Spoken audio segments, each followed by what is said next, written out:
Então, queridos, hoje nós vamos encerrar o estudo que nós iniciamos na semana passada, acerca do cristão e seu papel político e social. Lembrando que procuro aqui sempre não trazer visões políticas, não entrar aqui a falar a respeito de candidato, porque isso nunca deve chegar ao púlpito de uma igreja. Acho que uma igreja não deve jamais fazer defesa de pessoas ou ficar explicando visões políticas ou coisa do tipo. O púlpito é para explicar a palavra de Deus, para ensinar aquilo que os princípios da palavra nos norteiam sobre o assunto. Então, é óbvio que cada pessoa tem as suas ideias, tem as suas preferências, tem as suas opiniões políticas. Mas o pastor ele nunca deve no púlpito emitir as suas opiniões, e sim apenas falar aquilo que a palavra de Deus fala sobre determinados assuntos. É por isso que aqui neste estudo o propósito não é trabalhar o tema política, mas sim quais são os princípios bíblicos que possam nos nortear nas nossas decisões, porque afinal de contas a política faz parte da nossa vida. E especialmente em tempos como nós temos vivido, períodos pré-eleição, as emoções se afloram, e aí nós vemos muitos cristãos aí envolvidos em debates, envolvidos muitas vezes em discussões, brigas familiares, mas nós temos que entender qual é o nosso papel como crentes em primeiro lugar, quais são os princípios dos quais nós devemos brigar e quais aqueles que nós não devemos entrar em conflitos, porque nós sabemos que Deus tem um bem maior, nós temos acima de sermos, de denominarmos pessoas de direita ou de esquerda, nós somos cristãos, nós carregamos o nome de Cristo, nós carregamos o nome do Senhor Jesus, e nós devemos propagar esse nome a todo custo. A gente não deve jamais gastar a nossa energia mais com outros assuntos do que com o próprio Evangelho. E aí na semana passada eu trouxe aqui alguns princípios bem básicos que são as obrigações de todos os cristãos como cidadãos. E quais são elas? Eu não vou entrar aqui em detalhes sobre cada uma delas, porque nós já falamos na semana anterior. Mas a oração. O cristão ele deve orar pela paz e pela justiça, onde nós vivemos, no nosso país, no nosso estado, na nossa cidade, no mundo. Nós também devemos conhecer biblicamente quais são as questões morais e políticas envolvidas.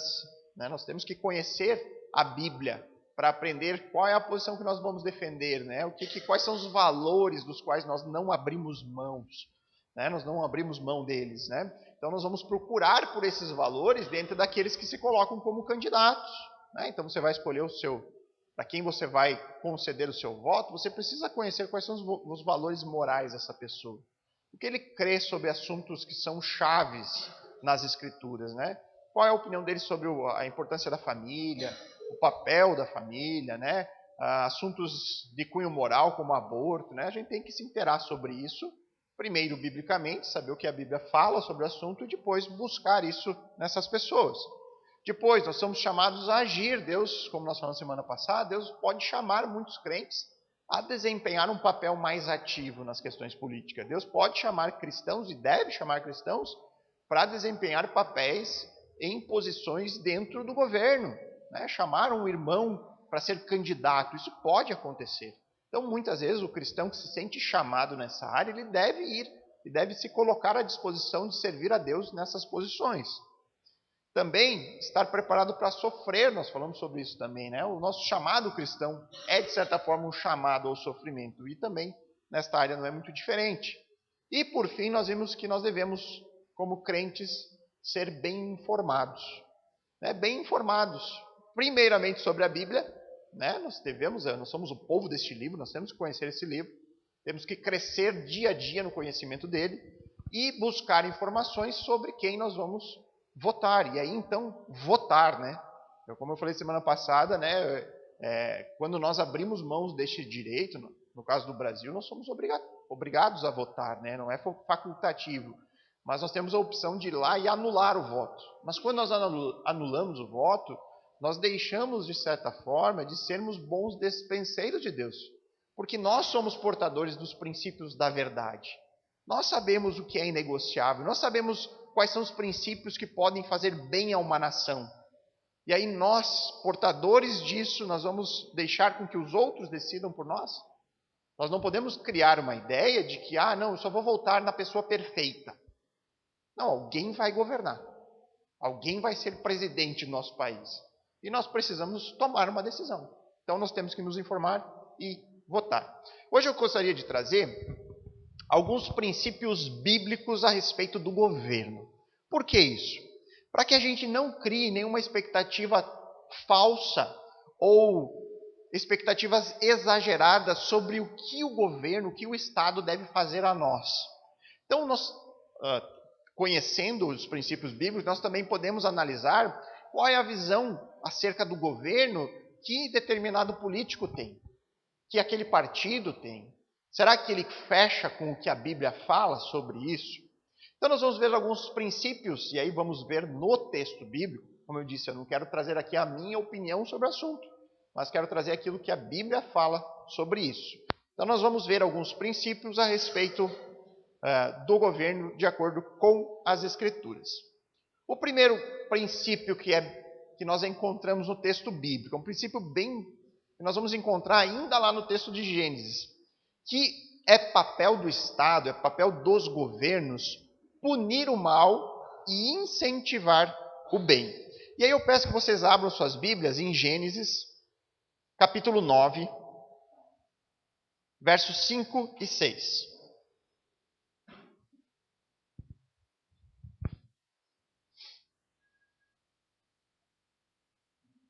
Gênesis, capítulo 9, versos 5 e 6. Para contextualizar para vocês, irmãos, aqui Deus está entregando uma palavra a Noé depois do dilúvio. Deus julgou o mundo pecador daquele tempo por meio do dilúvio. E aí então, Noé e seus filhos estão agora saindo da arca. E Deus orienta o seguinte, ele diz: exigirei o sangue de todo aquele que tirar a vida de alguém. Se um animal selvagem matar alguém, deverá ser morto. Quem cometer assassinato também deverá morrer. Quem tirar a vida humana, por mãos humanas, perderá a vida, pois eu criei o ser humano à minha imagem. E aqui nós temos talvez o primeiro princípio de Deus instituindo um governo civil dentro da sociedade humana. Deus aqui, ele está instituindo, está dizendo a Noé, olha, é uma instituição de governo que eu estou passando para você. Eu estou lhe dando uma instrução de como você vai retribuir o crime mais terrível de todos. Qual é o crime mais terrível de todos? É o assassinato. Qual é o nosso bem mais precioso? É a vida. A vida é o nosso bem mais precioso. E aí então Deus diz, olha, se alguém tirar a vida de alguém, esse deve ser punido com a perda da sua própria vida. Então o que Deus está estabelecendo aqui? O valor da vida humana. Ele está dizendo, olha, tirar a vida de alguém é algo tão grave que se você retirar a vida de alguém, você deve perder a sua própria vida. E Deus concede isso ao homem administrar. Ele está ali instituindo um governo humano que vai punir o mal desta forma. E esse é um princípio importante, queridos, porque ele foi dado antes mesmo da criação do Estado de Israel, antes mesmo de Deus retirar o povo lá do cativeiro do Egito, entregar as suas leis.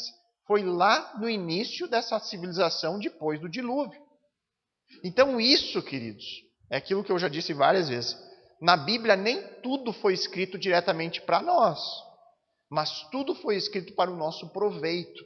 E aqui nós temos algo proveitoso, que é essa instituição que Deus entrega ao homem como aquele que vai administrar as formas de punição.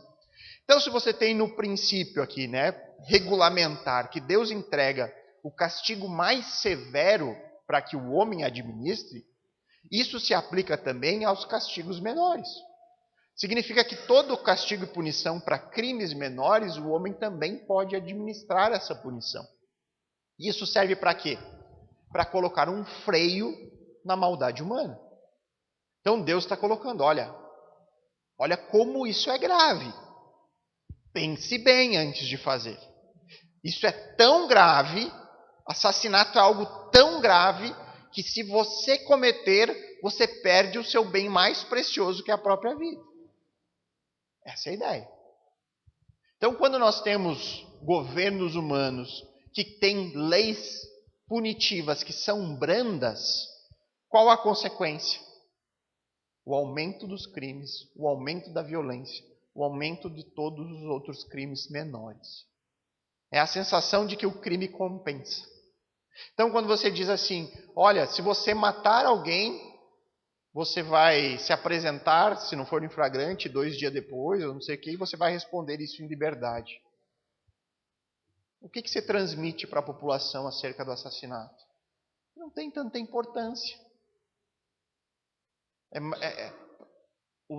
A nossa legislação, por exemplo, se você matar um animal silvestre e for pego, é inafiançável. Então parece que nós estamos aqui no nosso país, pelo menos, dizendo para as pessoas que é mais grave você matar um jacaré do que uma pessoa. É o valor que a lei transmite. Ela passa um recado à sociedade.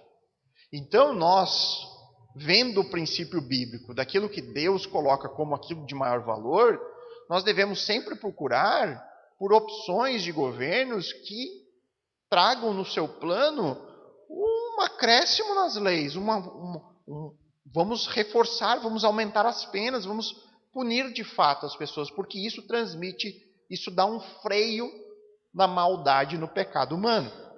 Além desse texto também, eu gostaria de ler com vocês Romanos 13.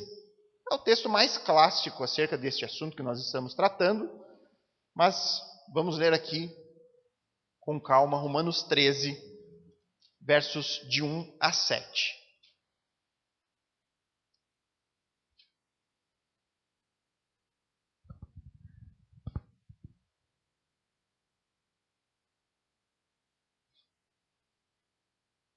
Nesse texto fica bem claro como os governos devem ter esse papel de punir o mal e de incentivar o bem.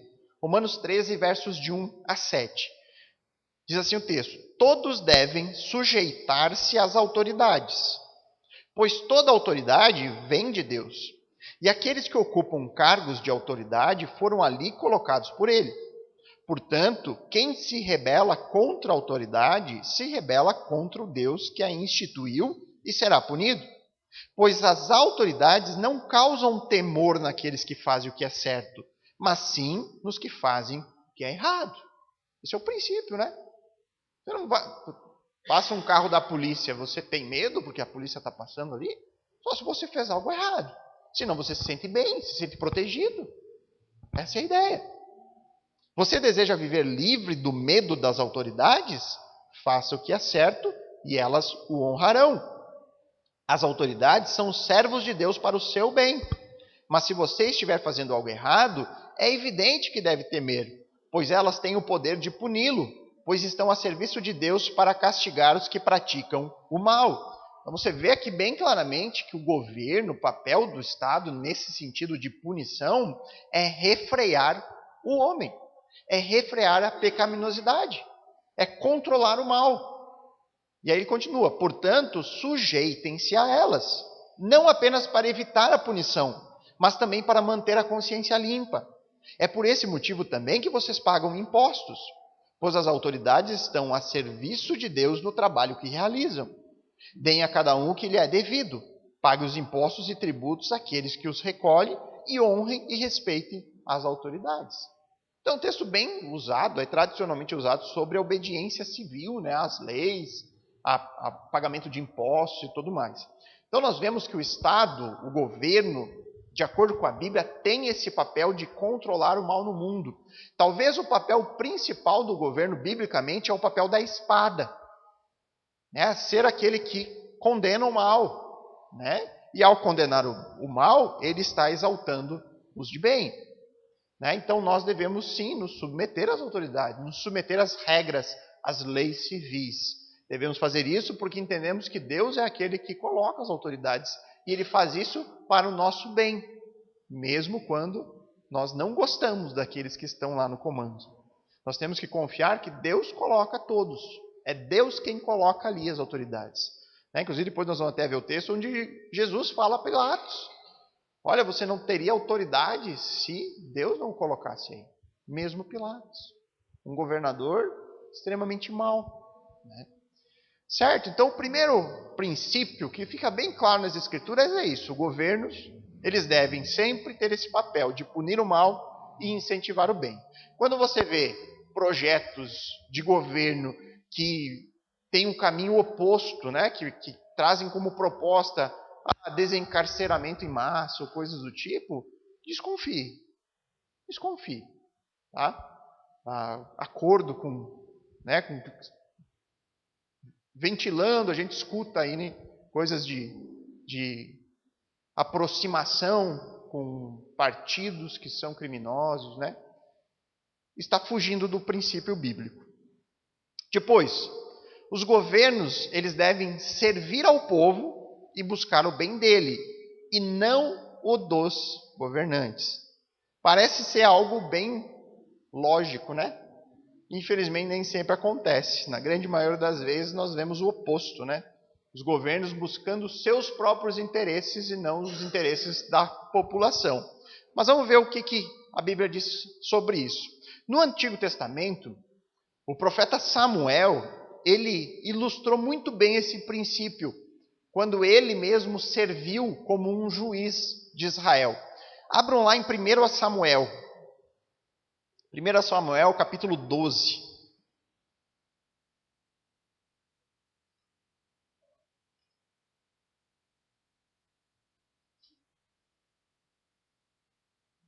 Primeira Samuel, capítulo 12, versos 3 e 4.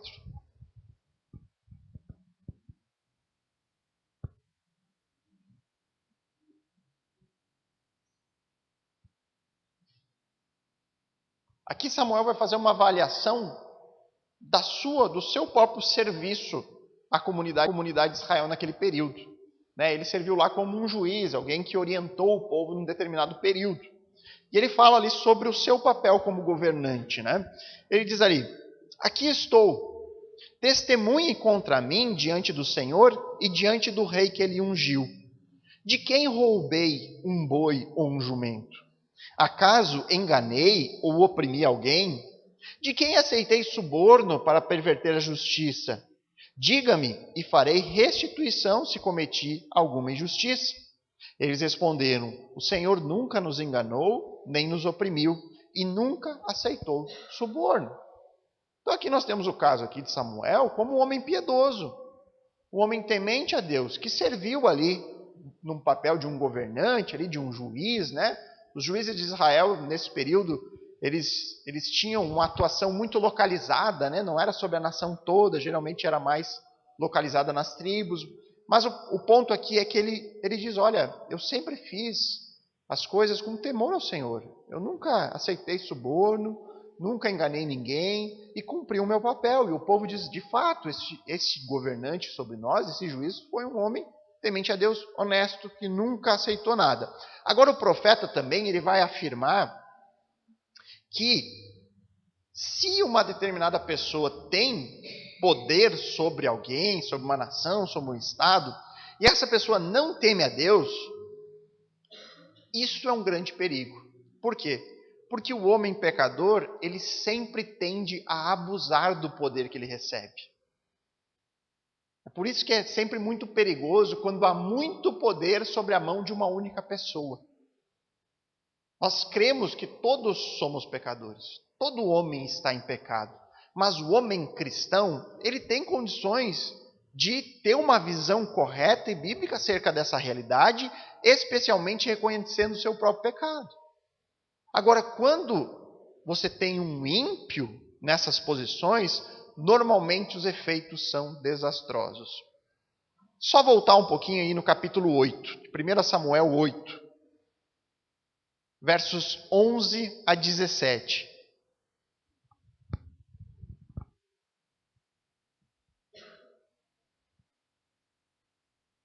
Aqui, Samuel está respondendo a um pedido do povo por um rei. Nesse momento, o povo queria ser como as outras nações, eles queriam ter um rei sobre eles. Eles não queriam mais que Deus fosse o seu rei, um rei invisível. Eles queriam agora ver uma figura de um rei. E aí, Samuel ele fica um pouco chateado, porque nesse período ele era o juiz, ele era aquele que estava ali na frente. E aí Deus diz para ele, Samuel, né, questiona Deus, né, se entristece com o pedido do povo, mas o Senhor diz para Samuel, olha Samuel, não se preocupe, não é a você que eles estão rejeitando, é a mim. É o próprio Senhor que eles rejeitam. E aí o Senhor adverte eles sobre a escolha que eles estavam fazendo.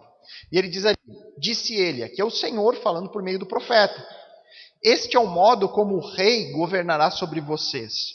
Ele convocará os seus filhos para servi-lo em seus carros de guerra e como seus cavaleiros, e os fará correr à frente dos carros dele. Colocará alguns como generais e capitães de seu exército. Obrigará outros a arar seus campos e a fazer as colheitas, e forçará outros a fabricar mais armas e equipamentos para os carros de guerra. Tomará suas filhas e as obrigará a cozinhar, assar pães e fazer perfumes para ele. Tomará de vocês o melhor de seus campos, vinhedos e olivais, e os dará aos servos dele. Tomarás 1/10 da sua colheita de cereais e uvas para distribuir entre seus oficiais e servos. Tomará seus escravos e escravas e o melhor do gado e dos jumentos para uso próprio. Exigirá 1/10 do seu rebanho e vocês se tornarão escravos dele. E aí o verso 18 continua, né? Quando esse dia chegar, lamentarão por causa desse rei que agora vocês pedem, mas o Senhor não dará ouvidos. Ele diz, olha, é inevitável. Vocês querem um rei humano? Não tem para onde fugir. Esse rei provavelmente vai usurpar dos seus poderes. Ele vai começar a fazer coisas más, ele vai começar a oprimir vocês, a exigir que vocês sirvam a ele. Né? Ele vai sempre abusar do poder que vocês vão dar a ele. Por quê?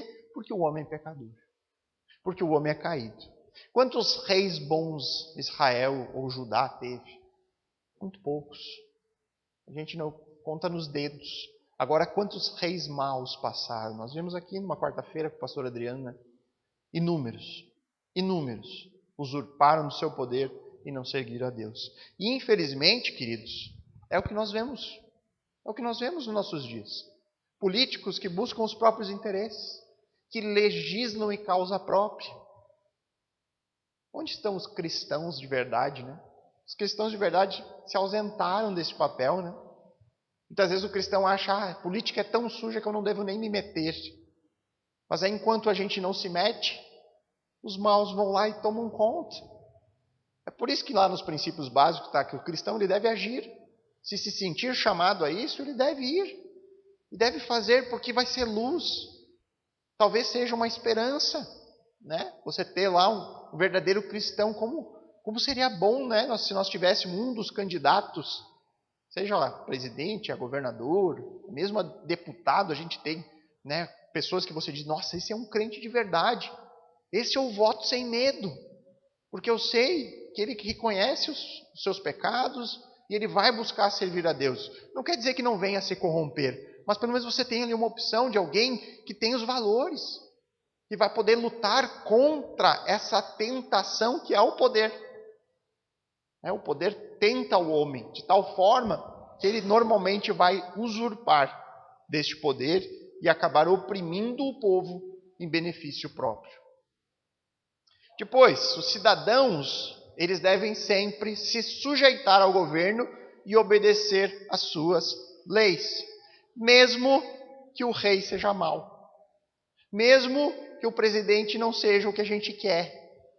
Nós devemos nos submeter, isso é mandamento bíblico. Nós já lemos Romanos 13, mas vamos ler outro texto agora. Primeiro, a primeira epístola de Pedro, lá no finalzinho da Bíblia. 1 Pedro, capítulo 2, verso 13 e 14.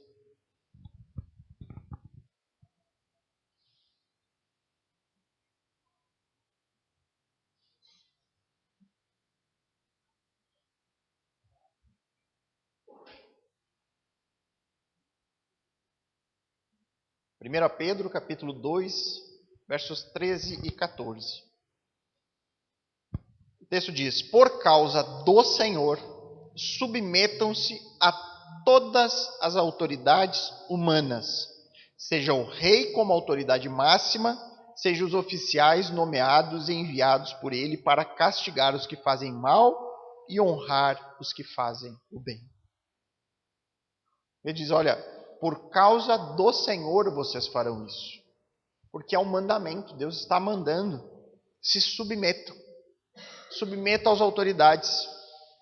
Façam o que eles ordenam. Sigam as suas leis. Obedeçam, paguem impostos. Façam aquilo que é requerido. E façam isso porque vocês são cristãos. O cristão tem uma obrigação especial na obediência ao governo civil.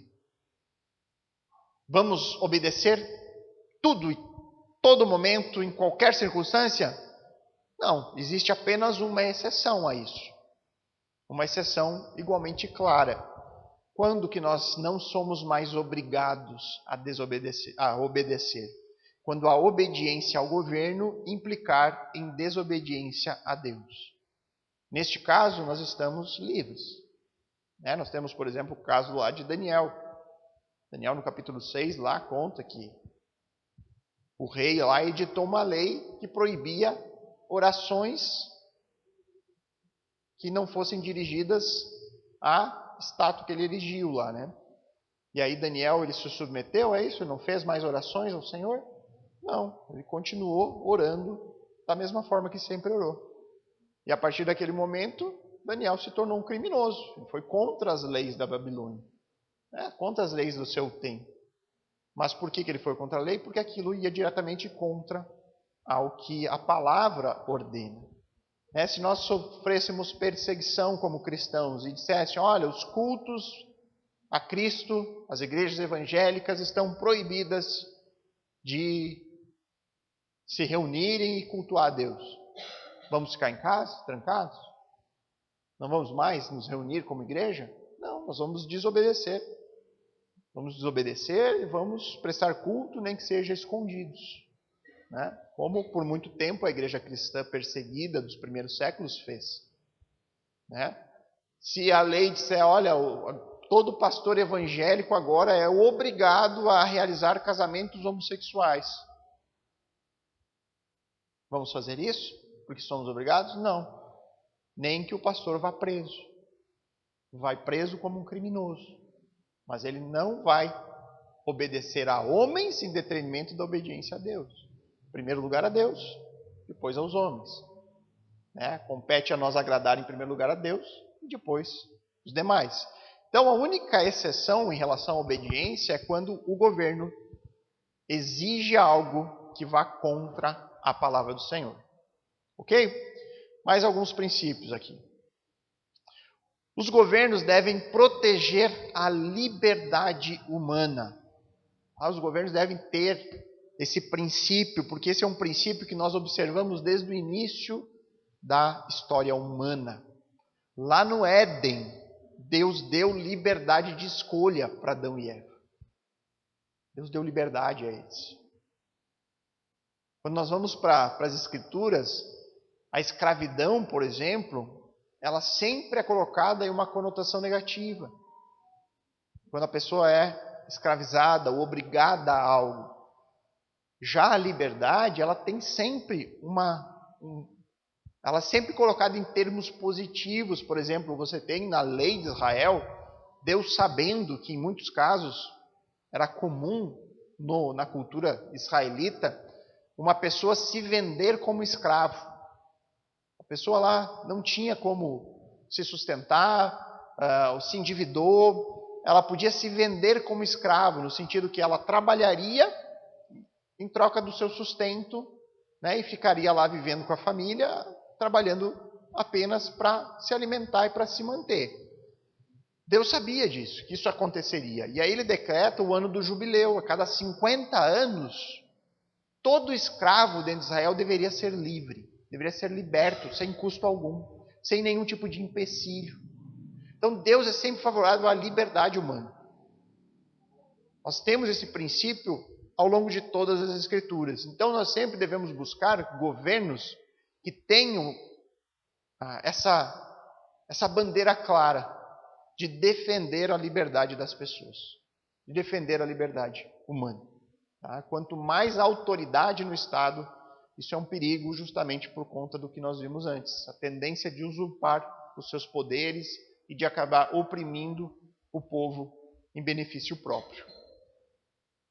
Depois, por fim, aqui o último princípio, muito importante, tá, queridos? O governo, ele não é capaz de redimir as pessoas. Desconfie com discursos políticos que parece que o Estado é a salvação das pessoas, que o Estado vai trazer uma vida melhor para as pessoas, que o governo vai dar uma vida mais plena, mais feliz para as pessoas. Isso é você trazer uma redenção que não é encontrada que é encontrada em outro lugar que não em Cristo. Salvação é uma obra de Deus. Ela nunca vai ser uma obra do governo. Nós temos que entender como cristão que para uma sociedade ser transformada é necessário primeiro que as pessoas sejam transformadas por meio do Evangelho. O Estado não vai transformar as pessoas. O Estado não tem condição de redimir ninguém. Então qualquer governante, qualquer governo, qualquer candidato que proponha algum tipo de redenção, ele deve ser rejeitado. Deve ser rejeitado. Existem aspectos dentro da política, vertentes, que dentro da sua filosofia está uma redenção que vem por meio do Estado. E aí cabe a nós nos informar, cabe a nós pesquisar, cabe a nós entender qual é a visão de mundo dessas pessoas. Há muito político que defende uma visão de mundo completamente contrária às Escrituras, porque defende uma redenção que não é por meio do Evangelho. Cabe a nós estarmos cientes disso. E aí, por fim, queridos, eu gostaria de trazer aqui o aspecto mais importante de todos em relação a este assunto. Como eu já falei, a gente tende a ficar muito preocupado. Independente de posição política, todo mundo hoje, inegavelmente, nós vivemos uma condição polarizada. São candidatos antagônicos, diferentes, e ambos os lados estão extremamente preocupados com a possibilidade de um ou de outro ganhar as eleições. Está todo mundo tenso. Agora, nós como cristãos, como devemos nos manter nessa situação? Devemos estar nos descabelando? Desesperados? Meu Deus, será que vai? Vamos lá, vamos nos unir, Será que nós temos que estar realmente... Será que essa deve ser algo que nos tire a paz ou nos tire o sono? Não, queridos. Por quê? Porque nós devemos confiar na soberania de Deus. Nós devemos confiar que nosso Deus, Ele é soberano. E aí eu gostaria de trazer aqui alguns tópicos sobre isso com alguns textos que falam claramente que nós não temos motivos para nos preocupar. Independente dos resultados, independente do que aconteça, nós não precisamos perder a nossa paz, nós não precisamos ficar ansiosos. Não. Por quê? Porque nós cremos na Bíblia. E se nós cremos na Bíblia, nós podemos estar tranquilos. Em primeiro lugar, porque Deus governa. É Deus quem está no governo. Nós vamos indicar os nossos governantes, aqueles que vão estar atuando, mas em última instância, é Deus quem governa o governante. Tem motivo para a gente ficar tenso? Independente de quem seja, Deus governa o governante e os destinos de todas as nações. Então abram aí, primeiro texto, Salmo 22.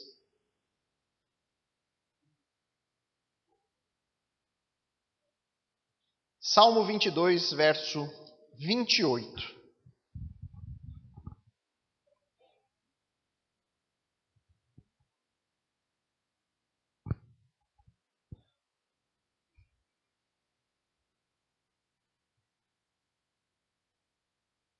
Salmo 22, verso 28. Diz ali: pois o Senhor reina e governa sobre todos os povos. Lembre-se disso. Lembre-se disso durante esse período eleitoral. Lembre-se de quem é que reina e quem é que governa. É o nosso Senhor. E Ele faz isso sobre todos. Não é só sobre cristãos. Não é só sobre o povo de Israel. Não é só sobre os Estados Unidos, o Brasil. Não. Deus governa sobre todos os povos. É Ele quem governa. Agora, vão lá para o Evangelho de João.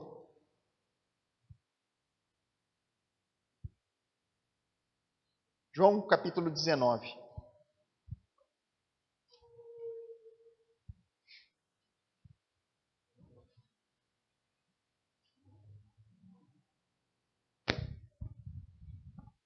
João 19, verso 11.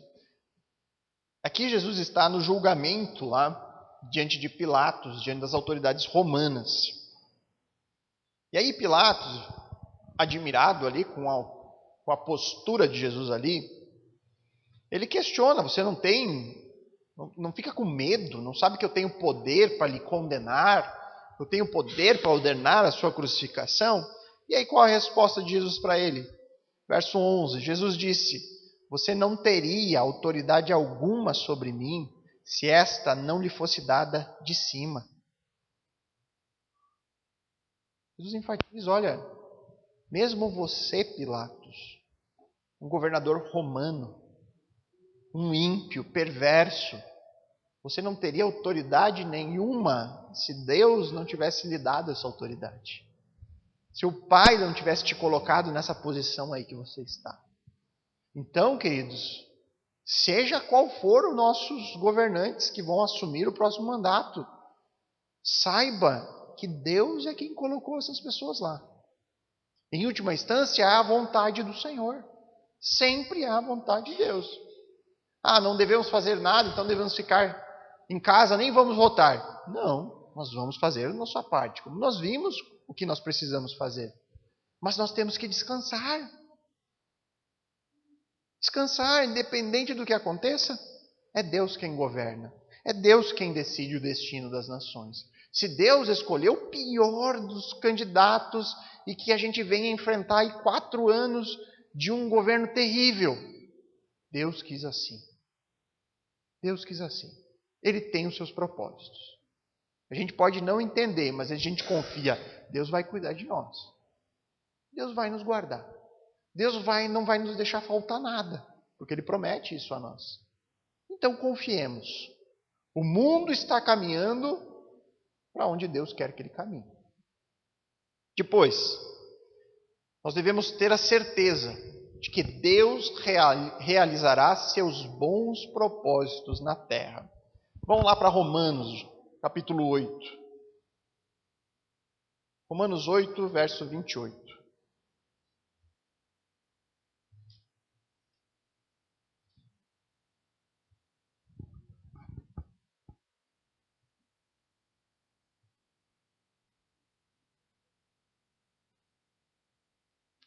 Romanos 8, verso 28.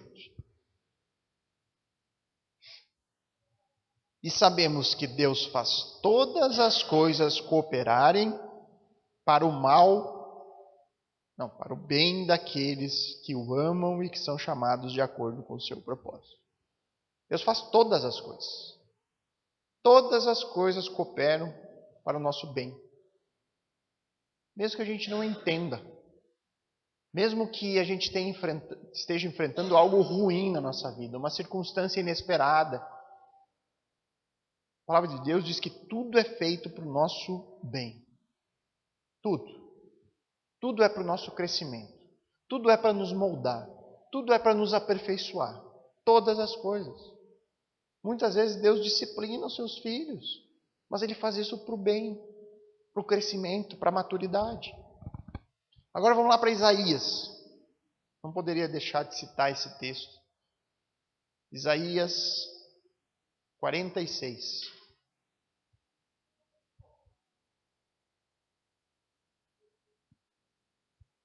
Isaías 46, versos 9 e 10.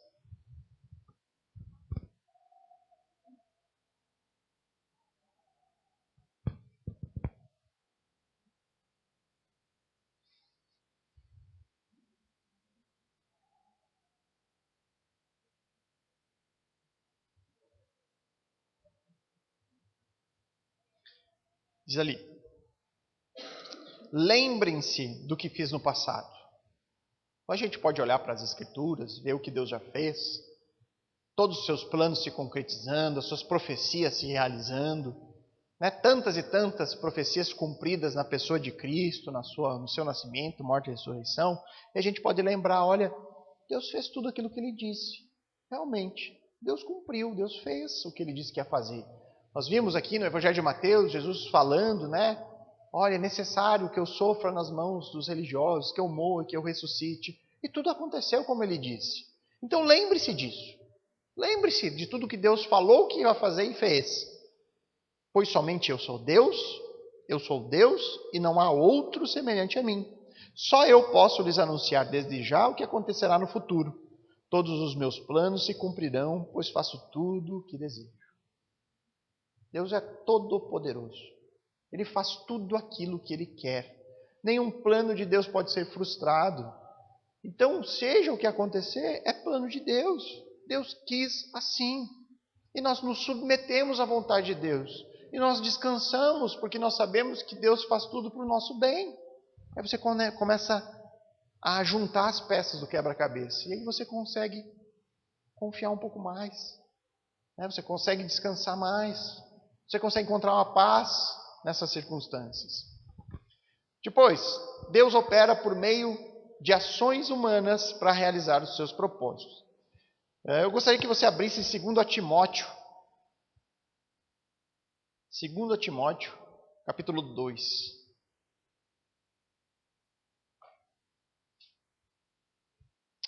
2 Timóteo, capítulo 3, perdão. Capítulo 3, versos 1 a 4.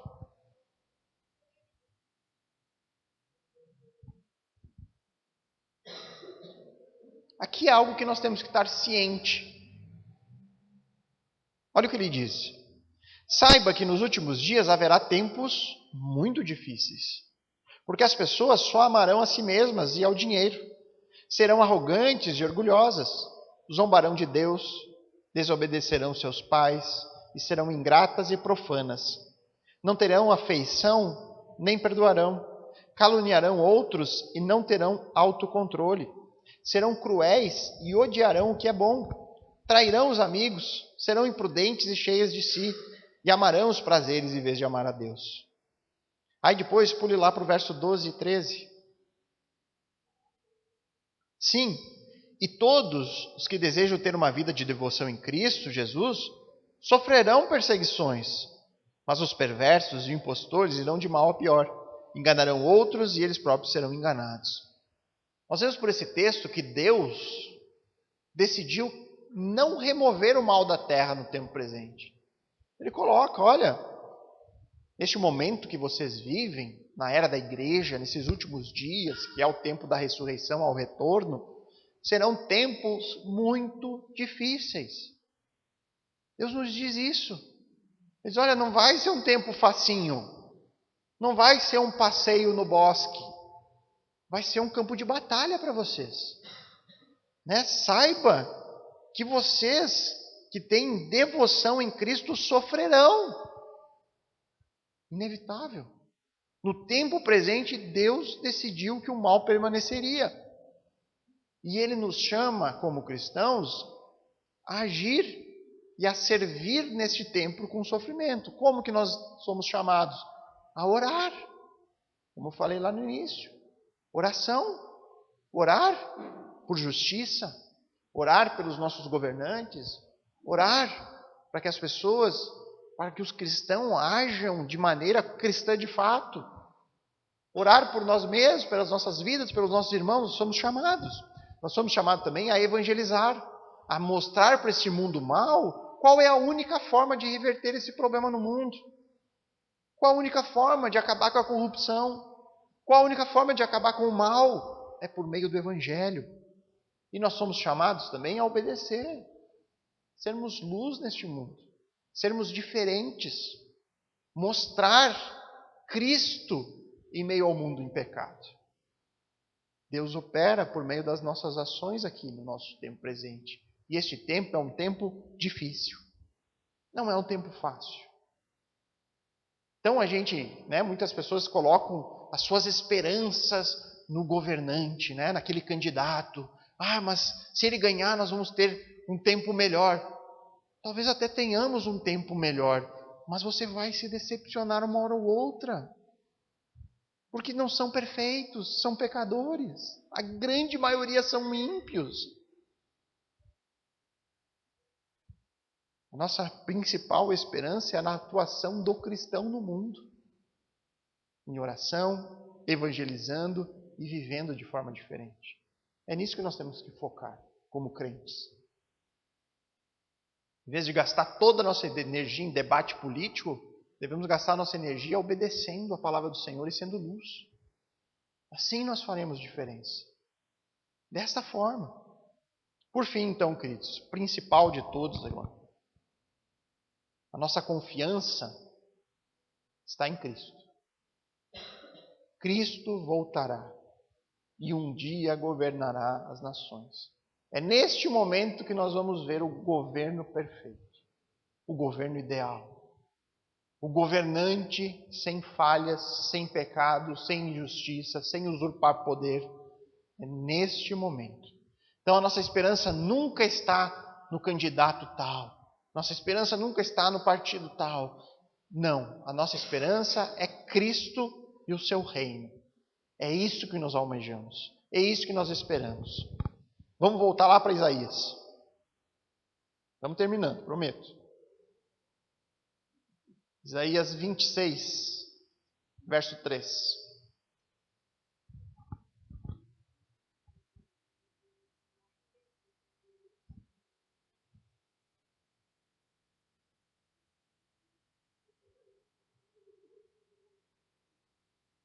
Olha que promessa maravilhosa que nós temos aqui. Isaías 26, verso 3.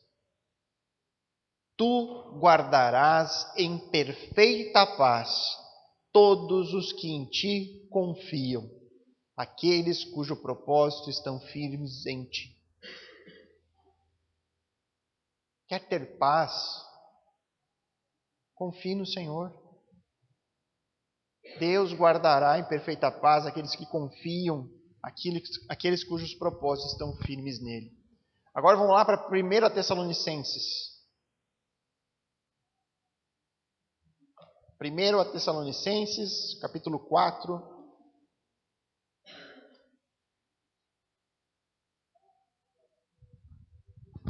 Primeira Tessalonicenses 4, versos 16 a 18.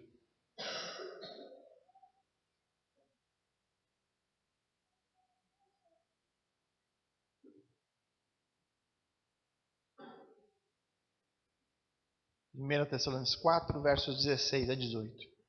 Diz ali: pois o Senhor mesmo descerá do céu com um brado de comando, com a voz do arcanjo e com o toque da trombeta de Deus. Primeiros os mortos em Cristo ressuscitarão. Depois com ele nós, os que ainda estivermos vivos, seremos arrebatados nas nuvens ao encontro do Senhor nos ares. Então estaremos com o Senhor para sempre. Portanto, animem-se uns aos outros com essas palavras. É isso que nos dá ânimo, né? Saber que um dia o Senhor voltará. O Senhor virá e nós estaremos com Ele para sempre, em um reino perfeito. E por fim, irmãos, Apocalipse 11. Apocalipse 11, verso 15.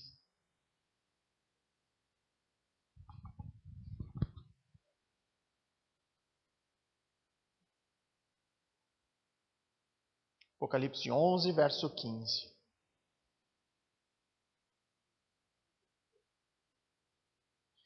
O sétimo anjo tocou sua trombeta e fortes vozes gritaram no céu: o reino do mundo se tornou de nosso Senhor e de seu Cristo, e ele reinará para todos sempre. É isso que nós mais desejamos, né, irmãos? É isso que nós mais esperamos. É nisso que nós colocamos a nossa esperança. Que um dia o reino do mundo se tornará do nosso Senhor e Cristo reinará nele para todo o sempre. É nisso a nossa esperança. Então, queridos, aconteça o que acontecer. Quer o candidato da nossa preferência seja eleito, quer não. Nós não devemos jamais nos desesperar. Por quê? Porque o nosso Deus está no controle. E Ele certamente cumprirá os seus bons propósitos por toda a história. Seja os bons propósitos para a sua igreja, seja os bons propósitos para cada um de nós. Nós precisamos confiar naquilo que a palavra nos diz sobre isso. E ela nos manda apenas colocar a nossa confiança nele. Ele é digno. Ele é digno da nossa confiança. Apenas ele. Alguma dúvida, queridos? Vamos orar então para encerrar. Amado Pai, bondoso Deus, nós nos colocamos aqui agora, Senhor, como igreja. Nos colocamos, Senhor, em oração, em pedido, em súplica acerca deste momento que nós vivemos em nosso país, momentos de eleições, Senhor, onde toda a nossa nação estará colocando a sua confiança e depositando a sua confiança no voto em algum dos nossos candidatos. Que o Senhor dê sabedoria a cada um, Deus, para tomar uma decisão sábia neste momento. Especialmente nós cristãos, Pai, que sejamos conduzidos e levados pela Tua palavra e não por nossas preferências pessoais, não por nossas próprias opiniões, mas que as nossas opiniões sejam guiadas pela Tua santa e inerrante palavra. Pai, que possamos confiar, Deus, e descansar nas Tuas decisões e nos Teus decretos. Como nós vimos, é o Senhor quem levanta autoridades, é o Senhor quem retira autoridades, é o Senhor quem governa as nações. Nos ajuda, Pai, a de fato confiar nisso. Nos ajuda a colocar o nosso coração totalmente nessas verdades que são tão animadoras, sabendo que um dia o Senhor reinará. E é este reino que nós devemos esperar. É esse reino no qual nossa esperança deve estar depositada. Somente nele, Deus. Que no tempo presente possamos nos empenhar em cumprir nosso papel como cristãos, especialmente em oração, no evangelismo e por meio da obediência à Tua palavra. Nos ajuda, Pai. Nos ajuda, Senhor. E que possamos descansar nos Teus cuidados. É o nosso desejo de oração em nome de Cristo. Amém.